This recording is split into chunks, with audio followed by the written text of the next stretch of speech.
Mike Alcoholic. Hey, Mike. Yeah, when I got here, I heard people start talking about your higher power can be anything you want. It can even be a doorknob.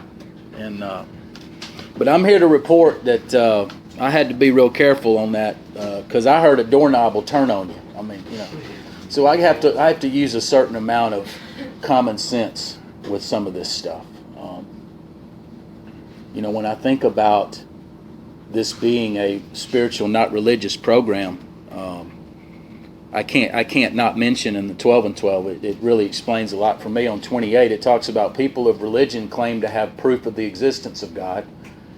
Atheists claim to have proof of the non-existence of God, and an agnostic says it can't be proved. Now that's in our approved literature.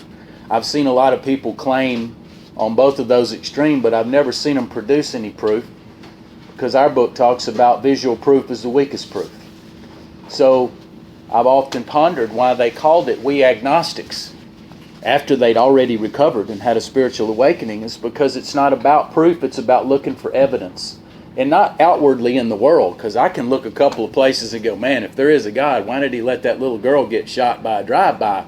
Because our book talks about I shouldn't engage in cynicism of the state of the nations and all that. I need to look and see the evidence. Is God working in my life? Is my higher power working in my life? And I have to honestly say that when I couldn't stay sober for any few days, a stretch at a time, and then all of a sudden, without even realizing it, coming to meetings for 90 days, 90 meetings in 90 days, and I realize I haven't been consumed with the obsession to drink for 90 days, and I said, well, that's some evidence right there. And it begins small, but it grows into something else. What starts out as a belief becomes faith later. Not from just believing harder, but the belief turns to faith by looking at the evidence and the action I take in here. See, because God's going to do for me what I can't do for myself, but He's not going to do for me what I can't. You know, we have something in our book, and we know where it comes from. It shall remain unmentioned. It talks about faith without works is dead. And what that means is I play a part in my recovery. You know, if it was just about praying hard enough, you know, then if I'm starving, I'm going to lock myself in a closet and pray for God to shove an Oscar Mayer through the keyhole. We know it ain't happening, and it ain't going to happen. So there's a certain amount of common sense that goes into this, and that leads me into my last point. Now, we say it's a religious, spiritual, not religious program, but there's an interesting story that's underneath the surface in the big book where somebody called it a religion. Actually, one of the beginning people, if you recall on page 9 in Big Book, when Ebby came to see Bill. Remember, he's at home shining the floors, drinking gin and pineapple juice, and here comes Ebby, his childhood friend. Something was inexplicably different about this guy. He was sober. Something about his eyes. He was inwardly reorganized. Homie walks in, he says, I've got religion. You recall that in the book when he said that? But here's what's not in the book, and you have to read the AA history book. AA Comes of Age if you want to proofread this or fact check me. Ebby says, I've got religion. And Bill says, what brand of religion is it? And Ebby says it's the religion of common sense. That's what's not in the book.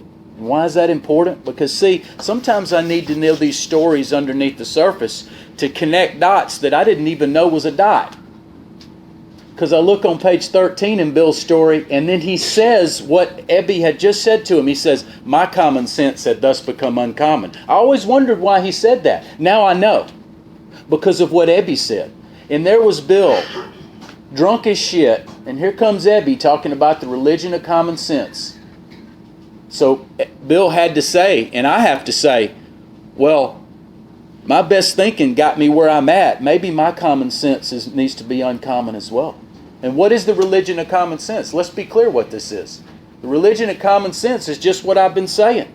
Just what the book said, faith without works is dead. The religion of common sense, the reason it's so common sense is because I got a God that's going to forgive me for what I've done, but expects me to live differently.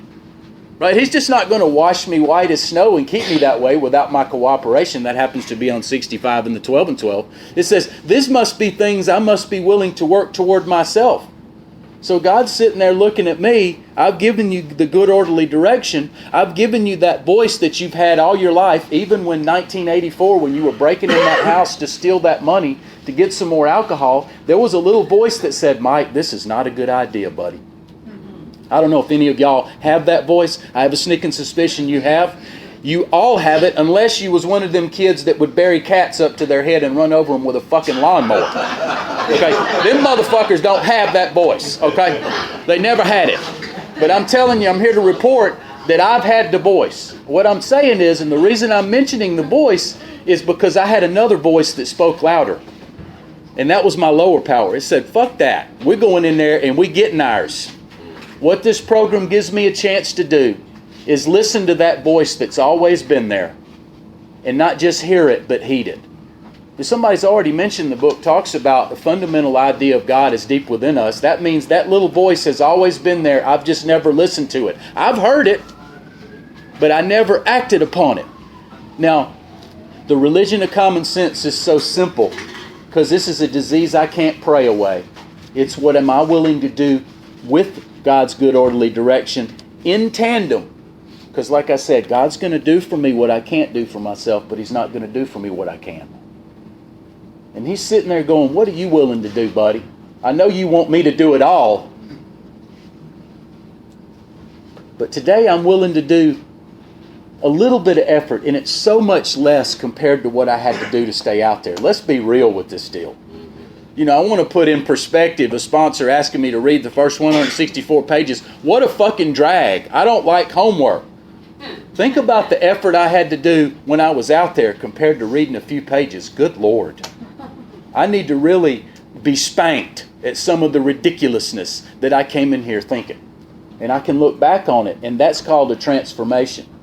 The best definition of a spiritual awakening is in the book, and it's mine. I'm able to do, feel, and believe that which I could not do on my own strength unaided.